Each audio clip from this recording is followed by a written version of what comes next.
आपके जो आलोचक हैं वो ये कह रहे हैं कि देखिए साहब, बीएसपी चुनाव अलग लड़ रही है, लेकिन 2024 के चुनाव के नतीजों के बाद ये हो सकता है कि अगर बीजेपी की सरकार बनी तो बीएसपी बीजेपी के साथ मिल जाएगी।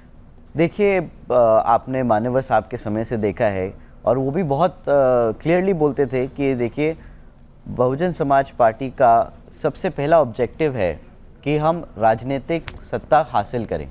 अब वो हासिल करने के लिए साम दाम दंड भेद सारी विपक्षी पार्टियां भी इस्तेमाल करती हैं, तो हम भी करेंगे। हम क्यों पीछे रहें? हम अपने लोगों के हित के लिए जैसे तैसे वहाँ तक पहुँचे, हम पहुँचेंगे। तो अगर हमें किसी का इस्तेमाल करना पड़े पोस्ट पोलिंग रिजल्ट्स आने के बाद, तो हम बिल्कुल पूरा इस्तेमाल करेंगे।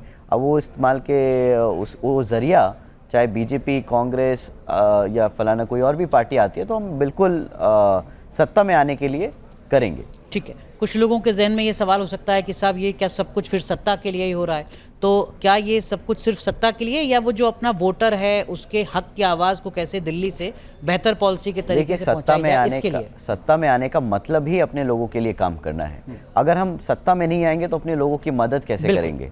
तो यस, पहला ऑब्जेक्टिव है कि सत्ता में आइए, सत्ता में आके उस कंडीशंस पे आप अपनी कंडीशन पे अलायंस करते हैं, ना कि कॉम्प्रोमाइज़ करके अलायंस करते हैं। मान्यवर साहब ने भी अपनी कंडीशंस रख के ही अलायंस किया था, बहन जी भी अपनी कंडीशंस रख के ही अलायंस करती हैं और आगे भी अपनी कंडीशंस रख के ही अलायंस करेंगी ताकि अपने लोगों की मदद कर सकें। आप कह रहे हैं मतलब एक तरीके का मिनिमम कॉमन प्लान होगा जिसमें रोजगार प्रायोरिटी होगी आपके लिए, बुनियादी सुविधाएं होंगी। Of course law and order, employment, education end of course welfare.